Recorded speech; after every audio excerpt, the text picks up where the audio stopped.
కర్ణాటకకి చెందిన రఘునందన్ కామత్ అనే వ్యక్తి 10th క్లాస్ కంటిన్యూస్ గా 3 సార్లు ఫెయిల్ అవడంతో వాళ్ళ బ్రదర్స్ తో కలిసి ఊరు విడిచిపెట్టి ముంబైకి వచ్చేశాడు. ఇక్కడే ఒక రెస్టారెంట్ లో చేరి వెయిటర్ గా పనిచేయడం మొదలు పెట్టాడు.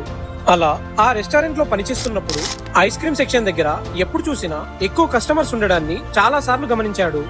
అప్పుడే అతనికి ఒక షాకింగ్ విషయం తెలిసింది. అదేంటంటే ఆ రెస్టారెంట్ లో దొరికే ఐస్ క్రీమ్స్ లో ఆర్టిఫిషియల్ ఫ్లేవర్సే కాకుండా ఆర్టిఫిషియల్ కలర్స్ కూడా యూజ్ చేస్తున్నారు. ఇది తెలుసుకున్న అతనికి అప్పుడే ఒక ఆలోచన వచ్చింది. ఫ్రూట్స్ టేస్ట్ రావాలని artificial colours and flavours use చేసే బదులు రియల్ ఫ్రూట్స్ తోనే ఐస్ క్రీమ్స్ తయారు చేయొచ్చు కదా. సో 1984 లో వాళ్ళ ఫ్యామిలీ నుంచి ఆస్తిగా వచ్చిన 3.5 lakhs తో ముంబైలోని జూహు కోస్టల్ రీజియన్ లో నేచురల్స్ అనే పేరుతో ఫస్ట్ అవుట్లెట్ ని ఓపెన్ చేశాడు. కానీ ఇక్కడ ఒక ప్రాబ్లం వచ్చింది.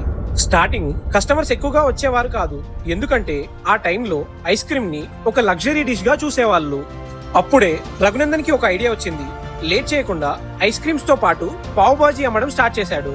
ఈ జీనియస్ ఐడియా వల్ల కస్టమర్స్ కి హాట్ తిన్నాక స్వీట్ తినాలి అనే థాట్స్ వచ్చి ఐస్ క్రీమ్ కొనడం స్టార్ట్ చేశారు. ఈ ఐస్ క్రీమ్ ఎంత పాపులర్ అయింది అంటే ఇప్పుడు రఘునందన్ ని ఐస్ క్రీమ్ మ్యాన్ ఆఫ్ ఇండియాగా పిలుస్తారు.